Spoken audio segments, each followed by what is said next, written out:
Good morning. Totally winging this, no scripts. So we're just going to wait for a few guys to join us. Hopefully we're going to have quite a few this morning. This cloudy Tuesday morning, yeah. Freshly shaven, not closely shaven though.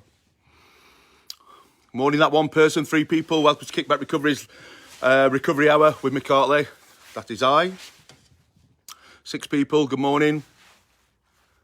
I think our record's been 44 people. Now, it's not a lot in the social media world, but for us, that's quite a lot. We've got 9 up to now. Good morning, 11. Good morning, the 11 people. Welcome to Recovery Hour, 12 people. Good morning, Rachel Briggs-Turner. Zoe Kempton, good morning. Linda Wells, good morning. Oh, lovely to see you, Linda. Ange Barrett, good morning. Louise Cooper, good morning. So I'm going to wait for a few more people to join us before we start. No idea what we're going to be talking about this morning. I'm just going to touch on a bit on what's going on for me. Then a few guys, this is what it's all about. This is you guys getting involved. Jason Clayton, where have you been? Morning. Oh, Zoe, lovely that you're a friend of Jenny's. Kirsty Wright, good morning. Yeah, Jason Clayton, you need to get in touch. We need to start these one-to-ones again. Jill Bramwell, good morning. Simon Power, good morning. Kenny, good morning. So we've got 11 people. We need a lot more than 11 people. So how it works at Kickback now, this recovery hour, I need people to get involved, so people to... it's all free. There'll never be any charges at Kickback. How it works for us is if you can invite people to like our page, we want to build our followers up. Charmaine, good morning. Leaf Waits, Lately, good morning. And that's how it works. We're heading towards 23,000. Our goal is to get to 23,000. And probably when we get to 23,000, we'll want a lot more. And that's how it works with people like me. I'm in recovery. I'm a recovering addict. You know, I suffer from this illness. It's an illness and more. I try to manage it, arrest it with a daily recovery programme. Some days are better than others. Like us all, that's what we're all here for, isn't it? You know, to maintain our wellness, or for some people to get well. So this morning we are. It's all about for the people who are still in the, let's call it, in the madness. Mark, lovely to see you, Mark here. Sally Dudley, good morning. So I've got no idea what we're going to talk about. You know, I've been awake from early. I always think, I'm going to talk about this, I'm going to talk about that. I've been just been in the shower, I'm going to talk about this, I'm going to talk about that. And it's like, yeah, that's definitely what we're going to talk about. And when we get outside, it's like, I don't know what we're going to talk about. So I'm going to start. We've got 25, that's good. Thank you, 25 people. Good morning to everybody. My name's Mick Hartley. I work at Kickback Recovery, a registered charity based in Sheffield. We support people with addiction problems, alcohol problems, dual diagnosis and their affected family members. And we do that from a programme of connection and spiritual principles. It's not a religious group. It's not a 12-step fellowship. The steps are mentioned from time to time. Faith is mentioned from time to time. But we're a peer-led, we're a LERO, which is a lived experience recovery organisation. Wayne Howells, good morning, and that's what it's about. And this is an opportunity. It's all about connection. It's for people every Tuesday morning for an hour or just over an hour to jump on to this recovery hour, to get involved, put a comment on if there's something you want to discuss or what's going on for you, and we can kind of talk about it together. And that's what it's about. So, good morning. So yeah, just for me, what's happening, right? I'm going to start, guys. So welcome to the recovery hour. So I've just got back off an holiday. I've had a lovely 5 nights away, and I've got back to Sheffield. And I don't know. It's just, have I got this? Just dropped in moods. It's what happens for me, and I don't know if it happens for you. It's from one week to another, or one day to another. I can have it. I can never have it boxed off, but I can have it like I'm eating healthy. I'm back in the gym. I'm feeling good. I'm drinking enough water. I'm eating the right foods. You know, I'm getting enough sleep. Everything's. All my work's going well. 36 people. Thank you, 36 people. 38 people. Come on, our record is 48, 49 people. Come on, we're on to 40. Good morning, 40 people. So we're just talking about what's going on for myself in recovery and for you guys, whether you're in recovery or not, whether you sat on the fence, where you're having a little look what it's all about. But the life I've got today is a lot better life than I did when I was obviously in active addiction. I'm just touching on stuff how I'm feeling today. You know, last week it was great. Life was good. It's still good now, but you know, I've had a little drop. I've just come back off holiday. You know, I'm not really feeling it. To be honest, coming on here this morning, my head's telling me, you don't want to be doing that. You're going to make a fool of yourself. This is our 5th week on as well, going live, and we've touched a lot of people throughout the world. We've got about 150 new followers joined us. Over 30 countries we've touched. I think it's about 25,000 minutes of watch time. We've had nearly 14,000 views worldwide. Because Sally looks at all these stats after, and she looks into the videos where they've gone, who they've reached, and it's really good stuff. So it is working, but in my head it tells me that, you know, it's I don't know. I get these negative thoughts. I get this thing that I must touch on this. It's called like Imposter Syndrome. Like, what are you doing? You know what I mean? This is not for you. You know, my head tells me these thoughts, and it's like I have to get all that out of the way and think, I really have to really, to be honest, come right out of my comfort zone. You know, sit here and kind of just I have to be honest. And if I weren't honest and I weren't talking about what's going on for me, you know what I mean, then I'd be a fraud and stuff. Sally, you got a question? Lots of people agreeing with you, saying that they're the same. So Kenny, I need something to do on my days off work. I work 4 days on, 4 days off. I get paid soon, and I know that people will be contacting me trying to get me to use again. He needs to keep busy on his days off. Louise, she's up and down like a yo-yo, so you're not on your own. You feel great when you're away, but then when you're back home, you know, it's a slump. And you know, she wishes she was away permanently. Selexa, morning, Mick, you've got a case of the holiday blues. It will pass. Positive mental attitude. Yeah. Thank you, Selexa, if I pronounced that right.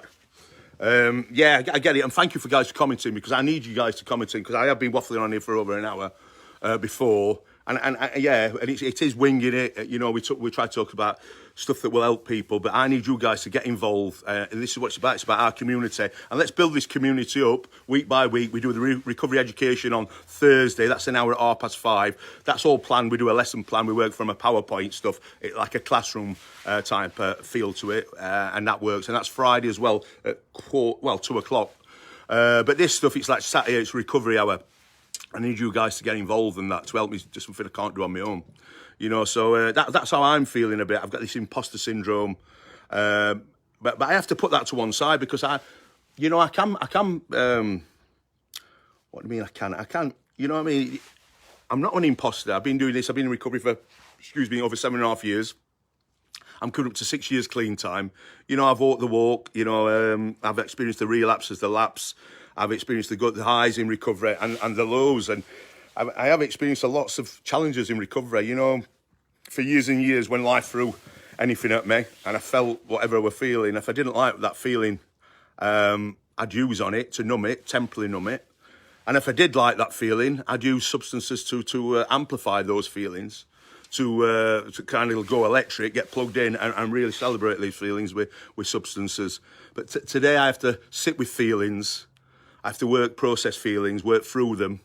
And I do that through talking. I have a recovery buddy, I have a sponsor. You know, when life challenges me, I get in touch. Sometimes he won't answer. It's not through him not wanting to. He works himself. But he will get back to me, and then I'll process. We'll talk about what's going on for me. And, you know what I mean, I can put things to bed. And sometimes a lot of times I just have to sit with what's going on and just work through it. You know, it soon shall pass. Whatever you're feeling, it will. Nothing can stay forever. You know, what I've learned is that these feelings, they will peak.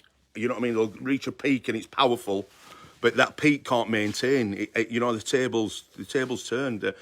You know, those feelings drop down, and what happens as well is something else comes your way. And any questions or anyone who know what we're doing?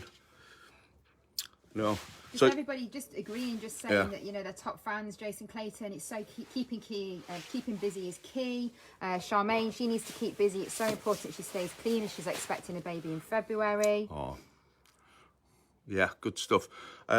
Jason, really missing you. You need to get back to our meetings. For anybody who don't know about our meetings, we have Zoom meetings. So the group therapy meetings. Sally's going to put them on now. She's going to put all the information. So we have Zoom meetings every Monday evening, 6 o'clock. Yeah. So Sally's going to put the ID number. There's no password needed. We make it as easy as possible. Just get on there at 6 o'clock, and we've got some group for the first half of the meeting. We discuss a topic. Second half of the meeting, we discuss what's going on for you in a safe place to do so. It's all confidential. We do a Wellbeing Wednesday Zoom meeting, which is Wednesday mornings. There'll be one tomorrow morning, 10 o'clock, 10 a.m. And that's talking about our wellness, our well-being, our spiritual health, mental health, physical health for the first half. Bit of a topic. And then the second half, once again, talking about what's going on for us in a safe place to do so. Tuesday mornings, we have the recovery hour, which is happening now. Welcome to the 33 people watching. Let's try and get it up to 50 people, guys. If you want to invite people to like our page, share this video this morning, this live stream, it will help carry the message and help us in our cause and what we're doing. We are a registered charity based in Sheffield. We also do live recovery education, which is for 1 hour. So people, if you're in and around Sheffield, if you get to the Sheffield Wednesday football ground, it's the education hub, which is next to the mega store, Owl's mega store. There's a big car park, plenty of car parking. We get there for 5:15.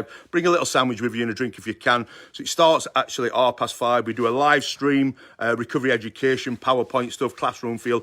If you don't have to be on the live stream, you know what I mean? We have what we call an anonymous bench where people sit at the side. You're out of the way, you know what I mean? You can get involved with the questions and answers stuff. That lasts us for an hour, and then we turn the live stream off. Then we do some which Sheffield Wednesday community programme I put on for us. We do like an hour of having a healthy relationship with food and exercise, and it's a guy called Rob, and he's a lovely guy, and we're learning quite a lot. And then we'll do a bit of physical exercise after that, and then we open up for some group therapy, some kickback recovery group therapy, which is once again talking about what's going on for us in a safe place to do so. And that finishes around about 9 p.m. It's a long meeting, but like I say, it's an enjoyable meeting. You'll get lots out of it. You get out what you put in. Come and get involved with kickback. You know, come and get involved with us. Fridays, 1:45, we meet down at the Circle, which is 33 Rockingham Street, Sheffield, for some group therapy.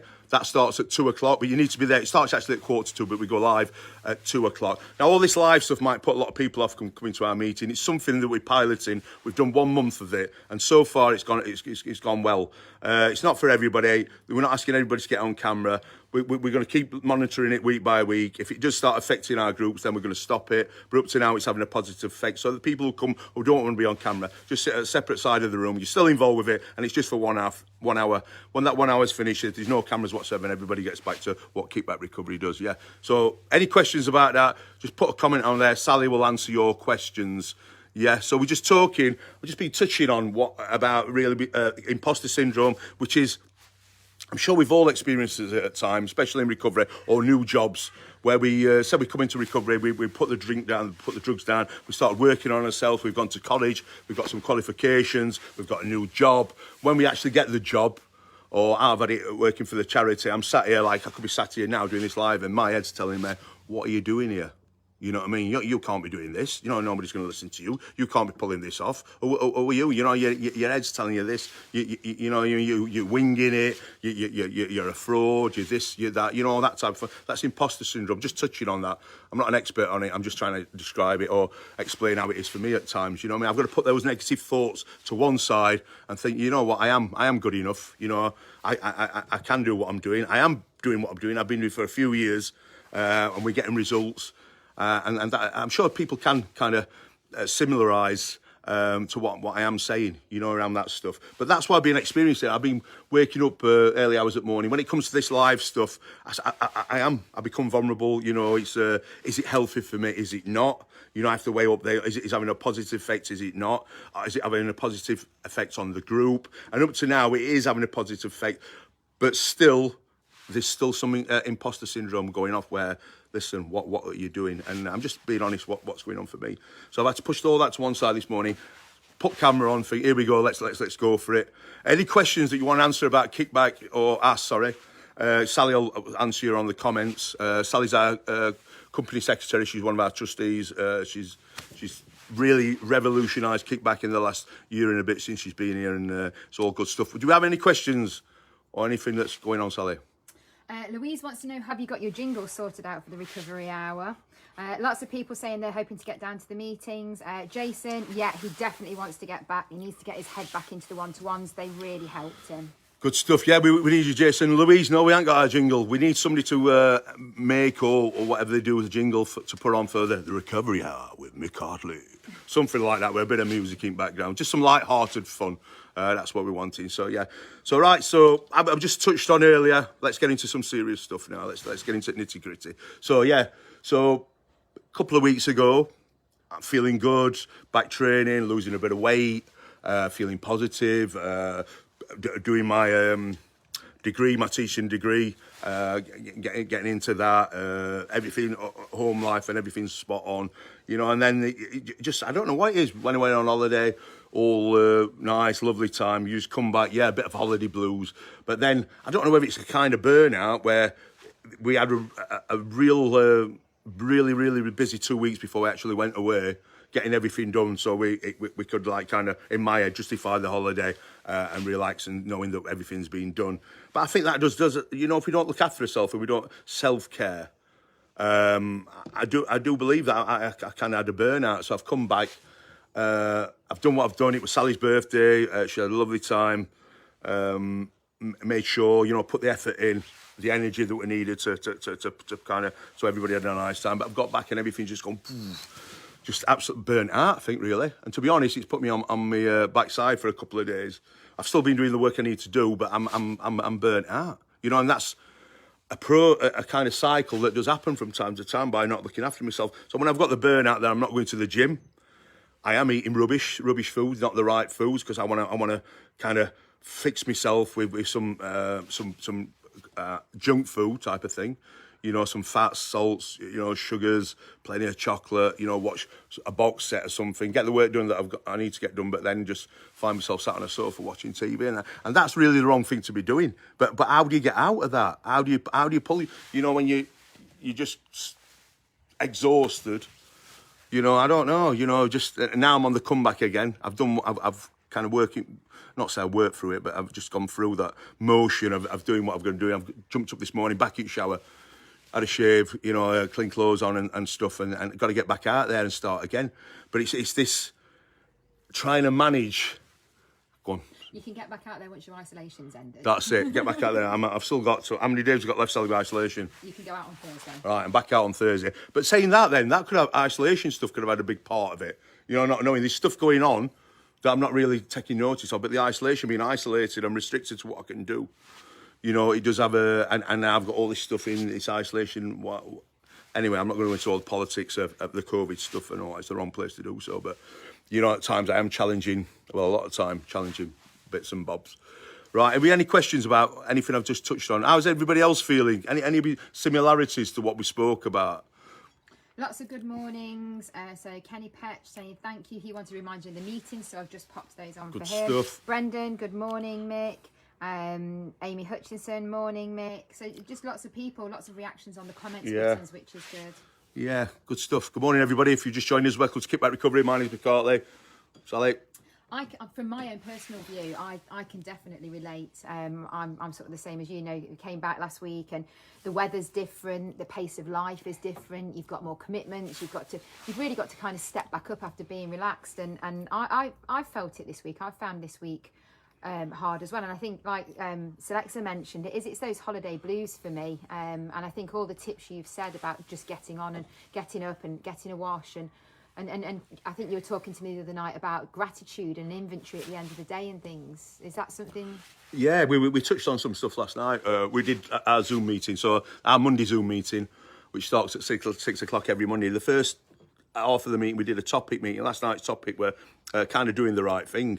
We've got some things going off. I'm not going into details about stuff at the group where it can become a chaotic time, a place at times, you know, where people are fresh in from using drugs. Some people are going back out there, relapsing. Some people are acting out certain behaviours. You know, it's doing the right thing. And this is for people in recovery who can get dragged into certain situations. You know, because they think they're doing the right thing. They want to help everybody. They think they're being of service to people and helping people. But what's really happening here? Who they're helping and who they're not helping? They're not really helping themselves in some of the stuff that's been going on. They're being dragged into certain situations, going into it to do the right thing, but for some people, they've ended up going in to help people relapsing, but ended up picking a drink up themselves. So people have to be really vigilant and really be careful. And I say this quite often, even for me, I have to be mindful of really what I'm getting into, what I'm getting involved with, whatever I'm doing, what's it actually serving, the new people who I'm attracted to or want to get involved with, or a new organisation, or some food or whatever, or something that can be toxic at times. What is this doing? What is it actually feeding? Is it feeding my addiction, or is it benefiting my recovery? Because I was reading some stuff about, I can get attracted to chaos and toxic stuff. I'm not using drink no more. I'm not using drugs no more. For many years, I was doing for over 3 decades.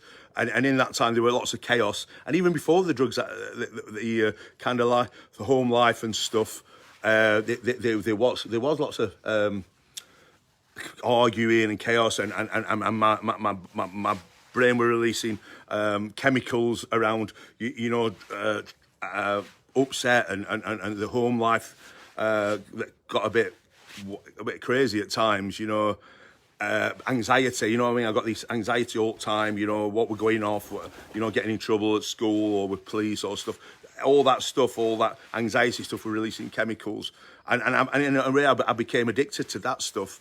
People will relate to that stuff. We can be addicted to all this trauma and stuff going on, and worrying, and like what's going to happen, and fear of the future and all that. And them chemicals, we can become addicted to them, and then we have drugs thrown into the pot, and alcohol, and toxic relationships, and so on, and all these stuff's happening. And then when we finally do put the drink down, the drugs, especially after a long time of using, we can, like, we've lived a life, it's going up and down like that, say on a graph, with a madness, and then we can put that down and life becomes a bit calmer again.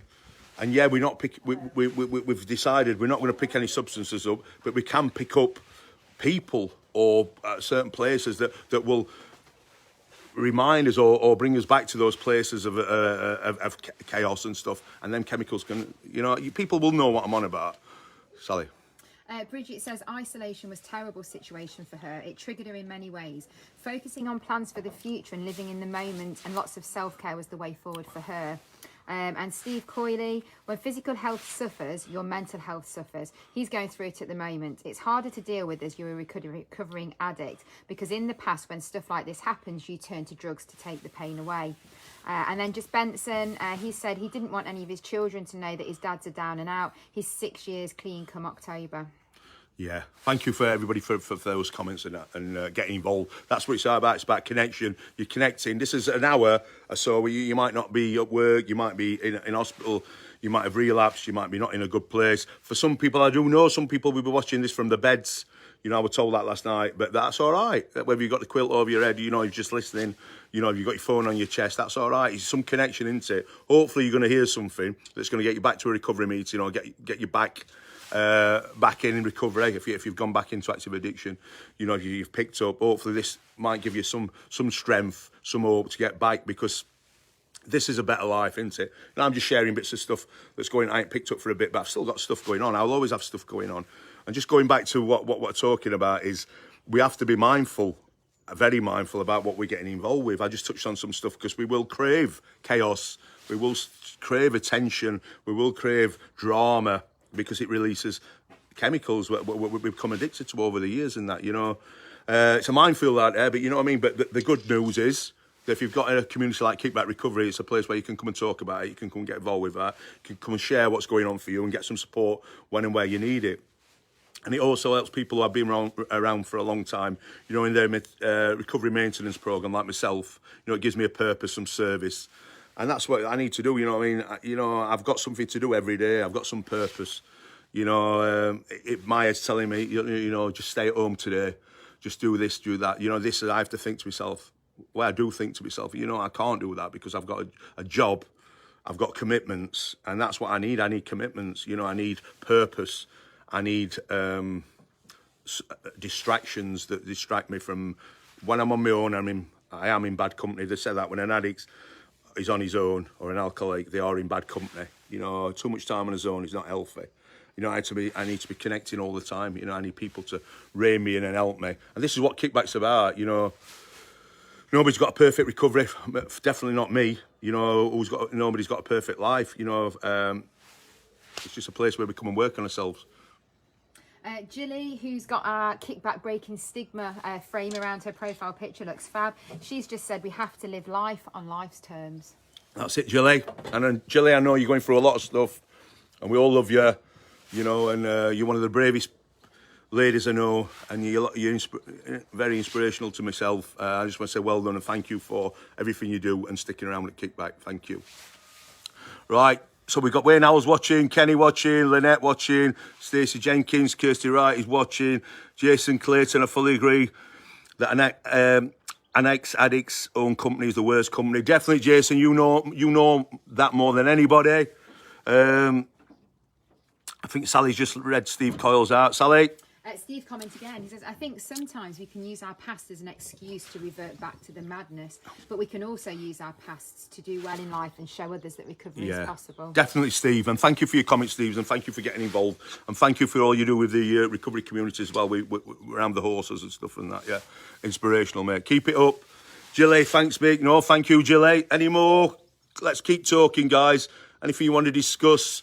Now's the time. I don't know how long we've got left. Plenty of time. About half an hour. About half an hour, guys. So I can open it up to you guys. You know, if you want to any start a discussion on anything, and I'll jump in. Sean Bailey, good morning. Yeah, good friend of mine, Sean. I hope you're doing well, Sean. I seen you commenting this morning, showing that you're in Scunthorpe. Yeah, sunny Scunthorpe. Up the grafters.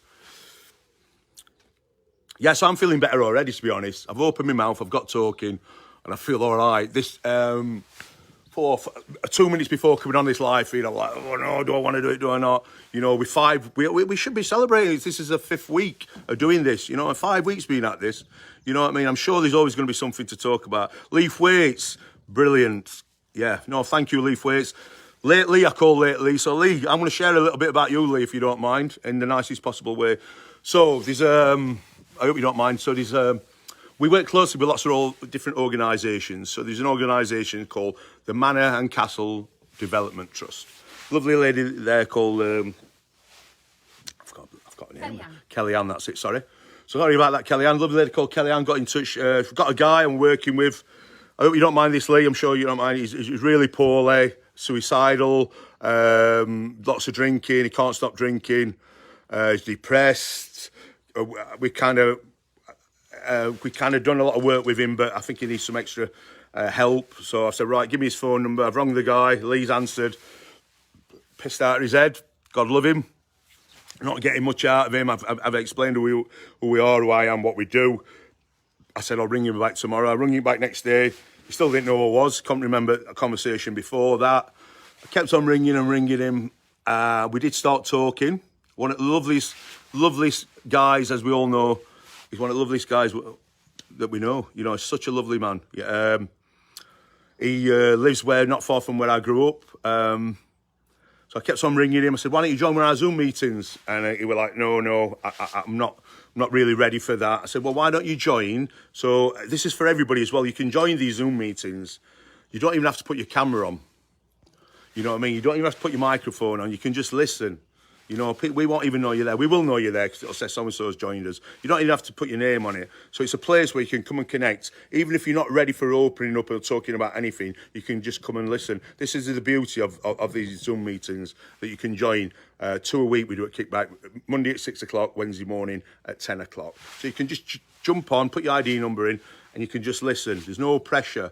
You can, if you want to talk, you can talk. If you want to introduce yourself, if you want to put your camera on, that's great. If you want to put your microphone on, that's great, but there's no pressure. So Lee joined us. He didn't put his camera on and he didn't put his microphone on. He just listened. And he listened and he kept coming back and he listened. And I kept talking to him over the telephone. We built this relationship up. And that's what it's about, building these good relationships up. Whatever recovery program you're involved with, it's about connection. And we connected with Lee, and over the months, we built this relationship up.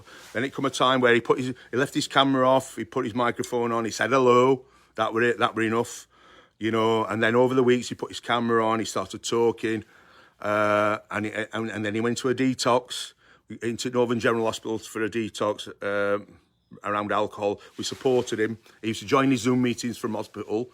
We're really proud of this. And then the worry for me was Lee was coming out of the Northern General after this detox, and it were like, whoa, I'll be honest, in my head, I thought it wouldn't be long until he picked up. But he didn't. He kept getting involved with kickback. He kept coming to these meetings. He put his camera on, he started talking. And then we eventually got into an in-person meeting. I think I went and picked him up because he had bad legs. We brought him to a meeting. He started sharing. And the beauty of this, the beauty of it is he started helping newcomers. His story helped newcomers. He opened up. He welcomed newcomers. He shared. I think Lee's coming up to about 9 months. Is it? Maybe more than 9 months now. Yeah. And I want to say, well done, Lee. So this is one of our success stories. We call him our pin-up boy. You know, he's had his hair sorted out and he slicks it all back. He's lost weight, a couple of stone. Lee Thwaites has just commented, now, kickback has saved my life. Lee, you've helped to save my life as well. You know, everybody plays a part at kickback. Everybody brings something to the table.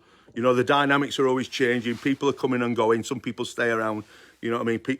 Some people spit dummy out with us as well. You know, that's what happens, you know. But, you know, we've kept on going. We're proud to say we're celebrating 5 years.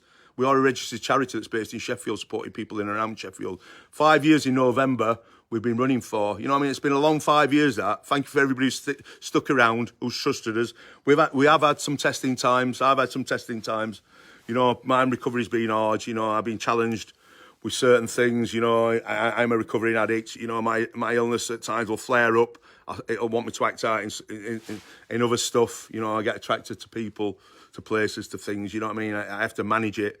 You know, I struggle like everybody else, but I am picked up, and that's because I worked a daily recovery programme. And you guys can have that. You know, it's all there, just waiting for anybody. Anybody in active addiction now, anybody still struggling, it's there for you to have what Lee's got, to have some of what I've got. You know what I mean? It's not a perfect life, but it's a good life. We don't use drugs anymore. We've got no desire to use drugs or drink or to act out in certain bad behaviours and that. They're all gone then.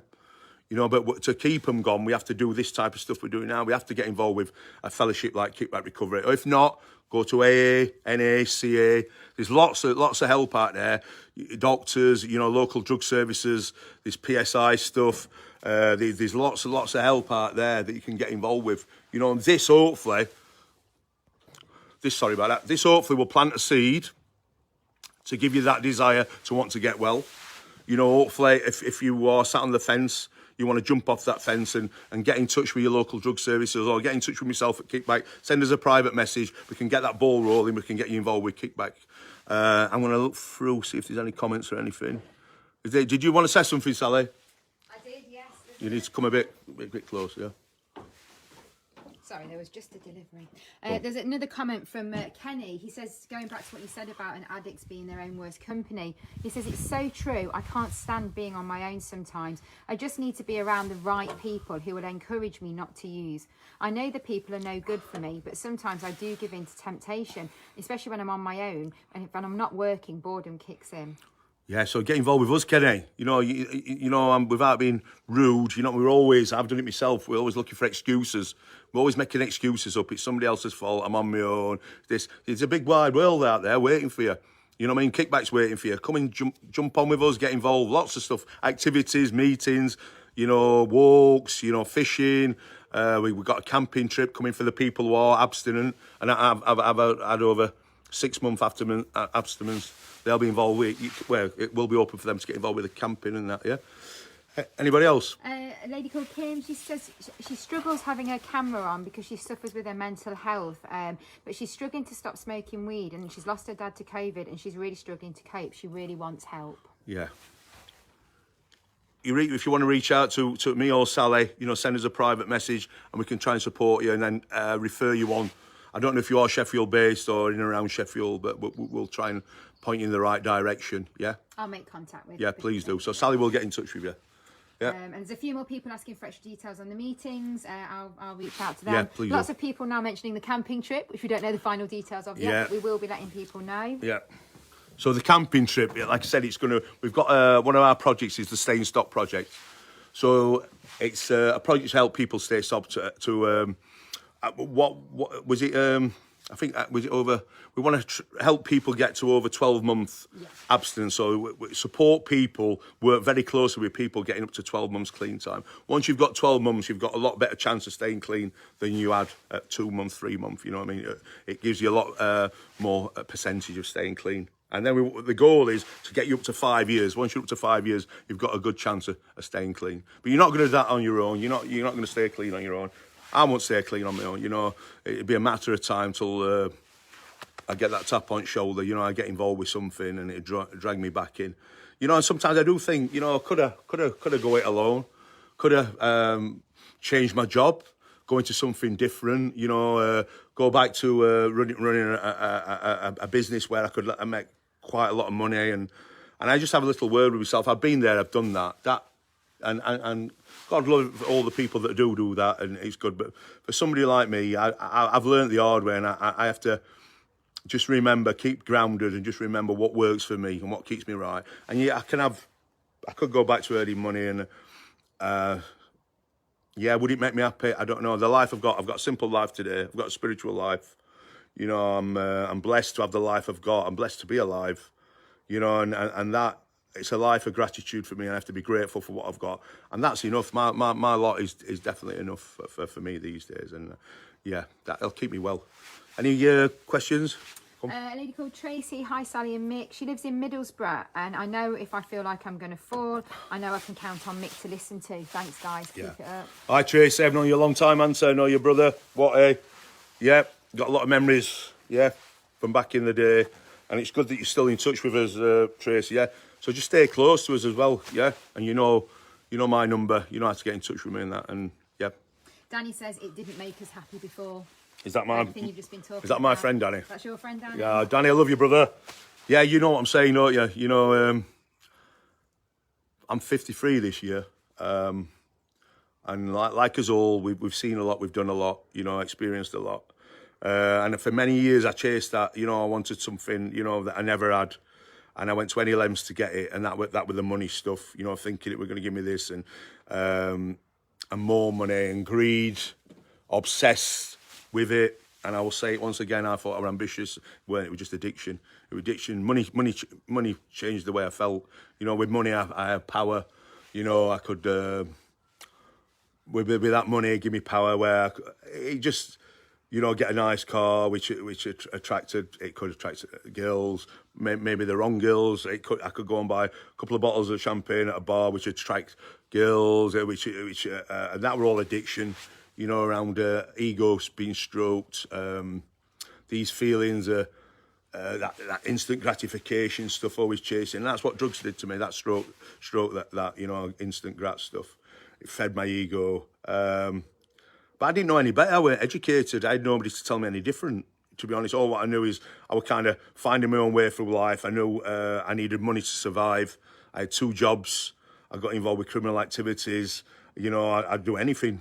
You know, I'd go to any lengths to earn that money. And sometimes, even for a tenner, an extra tenner, sometimes I do stuff that some people wouldn't even be, couldn't be arsed for. And I mentioned tenors, but yeah, tenner's a tenner. But then these hundreds of thousands of pounds involved with some good businesses I had, nearly £1 million turnovers a year. You know, in a bar I had in city centre. You know, so I've had the money come and go. You know, I've had the girlfriends come and go. I've had everything come and go, you know, and what were it all about, you know? Whatever I was chasing, I were always disappointed in the end because it were never enough. Whatever it was, it were never enough, and that's my illness. You know, it's never enough. You know, I want more and more. I want the better girlfriend. Well, I did want the better girlfriend.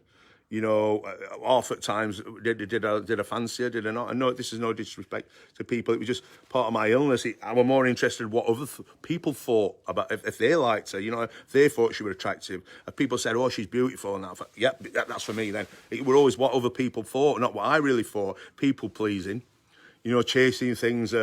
Whatever somebody said, that's a nice watch or that's a nice and I thought, well, is it into? If everybody else thinks it is, then I'm having it because I want to like. I don't know what it were about. You know, it was just not that well, to be honest. But I didn't know any better. And I lived like that for a long, long time. Was I happy? No, I weren't really. But I always kind of thought, well, there's something around the corner. is going to be the next best thing that's going to make me happy. I'll not stop till I find its happiness, whatever it takes. And when I look back, it were all like based around this illness of addiction. You know, more, better. It's never enough.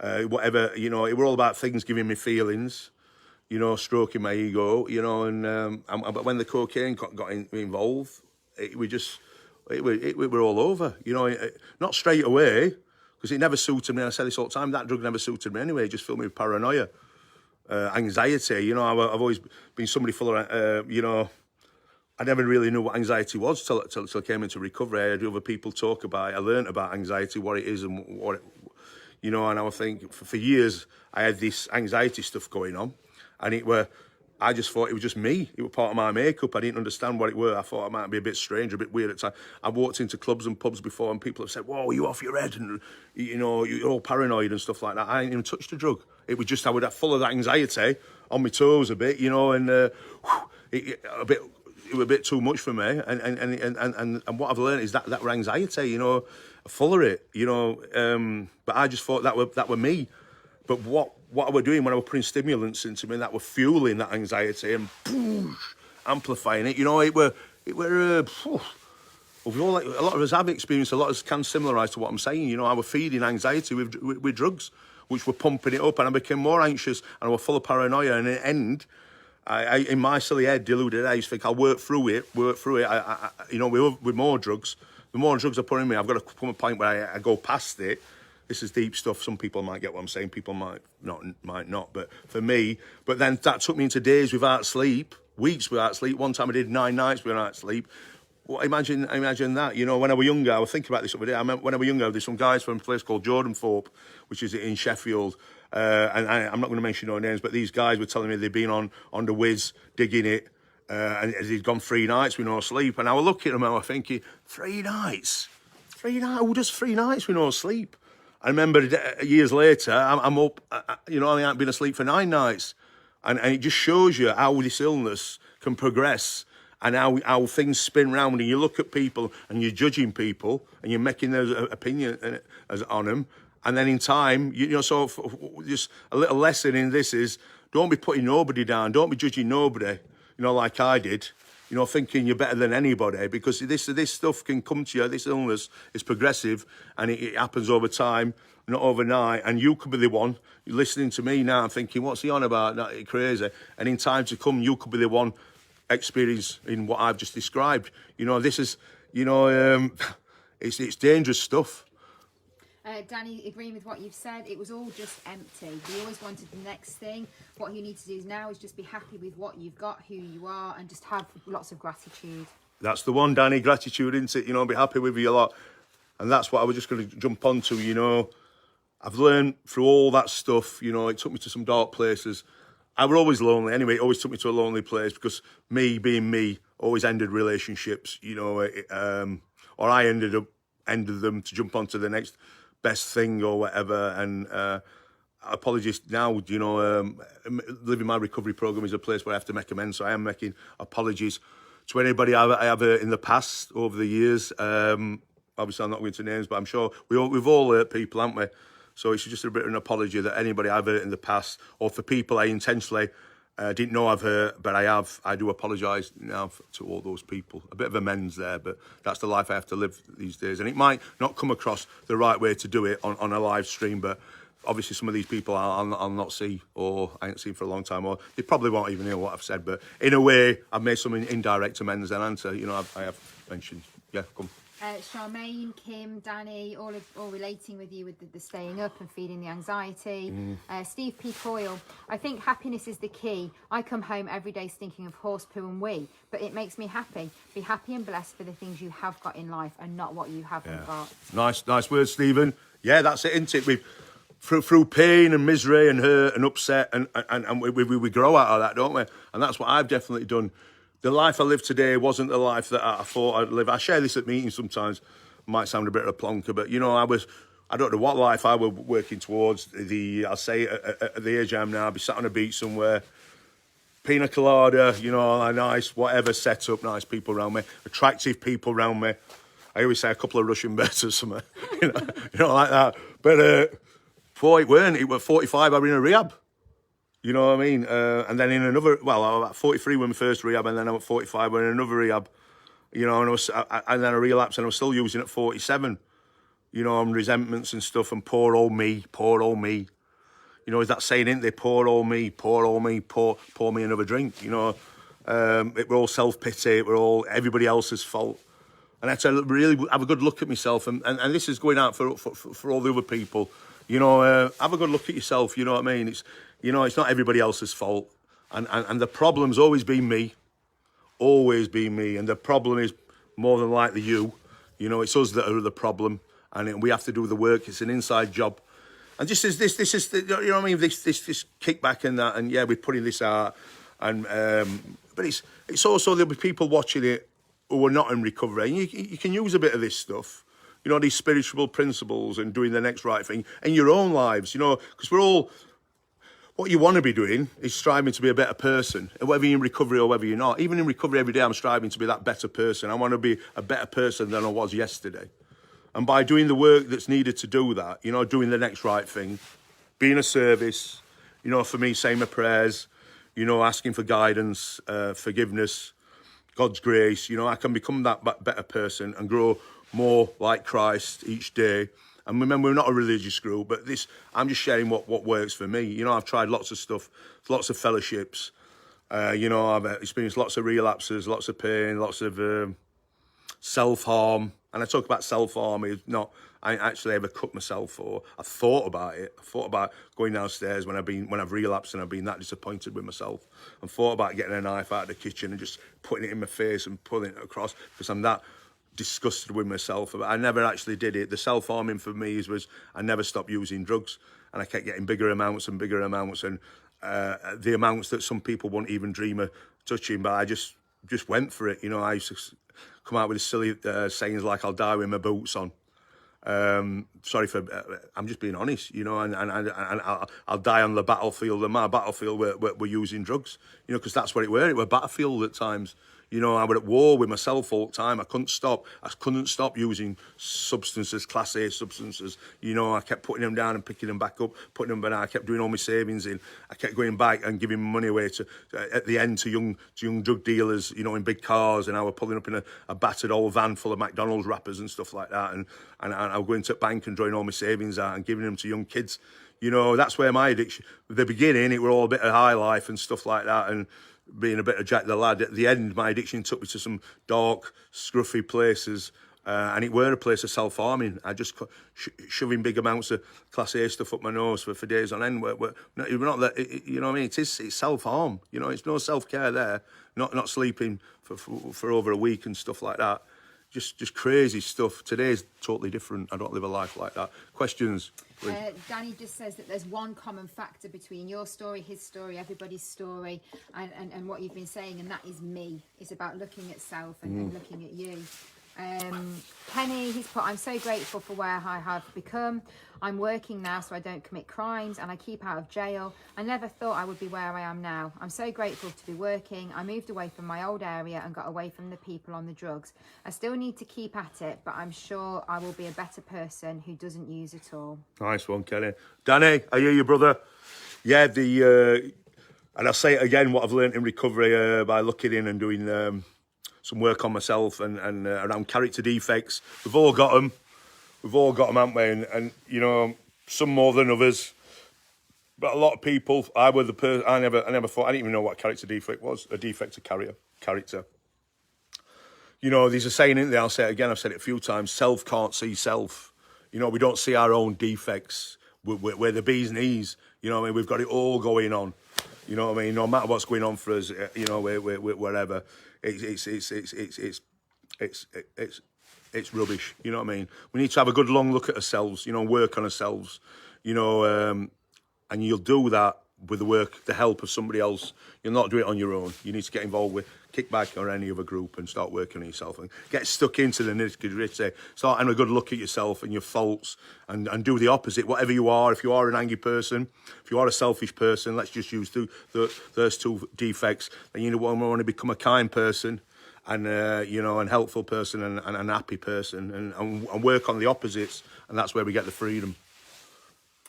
Jill says, what a powerful confession. Keep strong, Mick. You're an inspiration to others. Danny said, honesty is the only way, brother. And Kim's just reached out a bit, telling us a bit about her situation. So what I'm going to do is I'm going to get in touch with Kim and I'm going to offer her a one-to-one with you, because we do one-to-ones, don't we? Yep, we do. Yep. Good stuff. So, yes, all this stuff's free. All what we ask, guys, is if you share these videos, because it might just help people, you know, that need this help. We keep asking Sally to invite people to like our page. We are working towards more followers, gets the word out there more. We want 23,000 worldwide followers. We did some stats yesterday. We've got over 10,000 followers in the USA, which is massive. So anybody out there in the States that are listening to us, please share our videos, invite more people to like our page, even if it's just to follow it, you know, so we can get the message out. You know, that's a bit of payment in kind to us, and that just to help our cause, you know, to grow. Like we are, I keep saying it, we are a registered charity. We have a management team. We're not just, at times I will say winging it, but we're not winging it. It's a proper organisation, and it involves everybody. Any more questions? Steve P. Coyne, he's dashing off now, but he's really enjoyed it. Keep doing what you're doing. It's really inspiring. Gilly's comment, I can't get back to you, but she just said about how, she's proud of her sobriety and she's grateful to have met so many lovely people in Kickback. They're not just friends, they're her family. Louise Cooper saying how much love and respect she's got for you from the bottom of her heart. Lots of just positivity on there. So it's turning out all right. You know, like I said, this a minute before we went live, it's my head saying, don't do it. Just don't do it. You know what I mean? But I can't. You know, I'm committed. You know, we are going to have days like that. So just use that as an example. You know, sometimes, as Ed will be saying to us, don't do whatever. Don't go to that Kickback recovery meeting. Don't go and watch that live recovery. You know, forget all that. That could be the enemy in his mind. You know, just filling us with nonsense. You know what I mean? I'm not going to talk like that, but there is other things out there and other people that don't want us to get well. You know. But we've just got to power through it and that. So, Steve, have a lovely day if he's still there, if he's gone. Any questions? No questions, no. Just lots of reactions on the buttons. We've got about another 5 minutes. Okay. Shemaine did say a little bit earlier on that she really struggles with people that judge. She has a lot of resentments towards people that judge. So I don't know if you want to just touch on that. Yeah, I think we're always going to get it, aren't we? Wherever we are in life, there are always going to be people. Not everybody's working a recovery programme. So I mean, you know, they're not, are they? I was thinking, I have lots of reflection when I'm showering and stuff, and thinking that, listen, not everybody's in recovery, not everybody's got faith, not everybody's trying to get well. Some people are happy with what in the madness, aren't they? They don't know anything else. The thought of getting better, changing their life, it fills them with fear. You know, that life they managed. Whatever they're doing, if they're still using, somehow they seem to manage it to get through it, whether people are enabling them. But, you know, and there is people who are just too busy, you know, they don't want to understand people in recovery. They don't want to, it is ignorance, but they've no need. They don't want to. Why? What do they want to know about people in addiction? What do they know about people in recovery? They've got no time for it. There's nothing in their life surrounding them that it's happening like that, you know. So they're just busy with themselves, and some people will judge, opinionate, you know, and that's just the way it is. But this is why you've got to stick with the like-minded, Shemaine, and get back to Kickback. You've got a little baby on where, you know, you want to be working on yourself, and you'll be a mum soon, and I don't know if you already are, but, you know, just get back to Kickback, you know. Let any resentments go towards other people that might be keeping you away from Kickback. I'm not going into details now, but, you know, and just let all that go and just come back and get involved. Charmaine says that's true and she will be back. Good stuff. So where I'm at in my recovery, I've got a cup here and I've just been drinking some fruit tea. Now, I'd never do that, you know what I mean? I've just started doing that in the last 6 months, you know what I mean? I never drunk, only the hot drink I ever drank was hot chocolate. But I've just been introduced to fruit tea, and that's where I am in my recovery. It's like, it's lovely, it's nice. You know, I used to be worried about it staining my teeth and stuff like that, but you know what? No. So what time are we on, ever faithful Sally? We've got about another 4 minutes left. I don't know if anyone 4 else minutes. has got any more questions. Any more questions? I just want to say thank you for helping me do something I can't do on my own, and that's helping me do this as well. You know, it's we're a morning where, you know, what's happening? Is it should we carry on with it? Should we not? And all the stats are saying to carry on with it. The people we're touching, the people we're helping, you know. But sometimes we have that negativity stuff going off around us. And I'm being really honest. You know, I could sit here full of it, and I could put a mask on, and I could pretend I'm something I'm not. But where's that ever going to get me? I come here, I become vulnerable. To be honest, I'm a human being who struggles daily with life. You know, I have to put the work in to keep myself well. I don't drink. I don't use drugs. You know, I wish I could do the gym every day, but sometimes I can't. You know, I look at those people who train. You know, I'm not saying should you train every day. I'm not an expert and all stuff like that. But you know, sometimes my head's telling me not even to go to the gym, to not eat healthy. You know, I've got to be like, come on, I've got to dig deep, and that's what I've got to do. You know, yeah. Thank you. Julie says, when someone says something negative to her, she tells them two positives. And I suppose for me, that's something we should do for ourselves, because it's not only other people that judge me, I judge myself. And I say negative stuff to myself, so maybe I might adopt that and start telling myself two good things when I tell myself something negative. Yeah, and not some... You know, we were doing some stuff, weren't we, talking about last night, doing the next right thing and gratitude and all the topics that we talk about. But also, is... when we get people talk to us negatively about other people at times now, it's just, we don't have to jump in and get involved with that stuff, do we, and feed it, you know. We did a teaching on goodwill and gratitude, and it's a really good, that was first live recovery education. And Sally said, should we do that? What, should we not do one, why don't we do the 5 ways of well-being or something like that? And I was like, yeah, it could be a good one for us, first one, but I really want to do this goodwill and gratitude. And you can look back at our last videos, you'll find it's one of our first recovery education, goodwill and gratitude. It's an hour teaching around that in a classroom kind of setup, and it's really, really good. It's just, if you're coming from a place of goodwill constantly and wishing people goodwill, and whatever they say negatively about anybody else, about yourself, if you don't engage into that, and you don't feed it, and you just wish everybody goodwill and the best for people, then and be grateful for what you've got. If you use a couple of those spiritual principles, you know, as well as a few others, you know, you're winning, aren't you? You're on the right road and that. Sally? Sharon, who joined us for the first time last week, she's just put, these have helped me so much. My system is clear except medication, and it wasn't this time last week. Yeah, good stuff, Sharon. Sharon, we missed you last night. Next meeting's tomorrow morning, Wednesday. Wellbeing Wednesday at 10 a.m. Lovely to see you. Jamie, again, who's been joining us for about a week now, she says, can we do a meeting or a live on letting go of material things and how they can consume us, focusing mainly on learning to be satisfied with who we are? Yeah, I'd like to do that. It's and that's what we've got. That's what I had to do. That I had to let go of all that stuff, the stuff that were keeping me sick. You know, it were never enough. Whatever it was, whatever the materialistic thing, you got that car. Within a year, there were a new model come out, weren't they? It were constantly... I was totally exhausted. By the time I got in rehab, I was exhausted with that, you know, chasing things and more things and materialistic things and wanting polished, shiny things and watches and the right people, you know, being that right social ladder climbing and all. Absolutely exhausted me. You know, to let go of all that, the freedom that gives you, to let go. You know, if anybody is in that, you need just to step aside and just get off that bus, you know, and honestly, you know, and yeah, the freedom that gives you.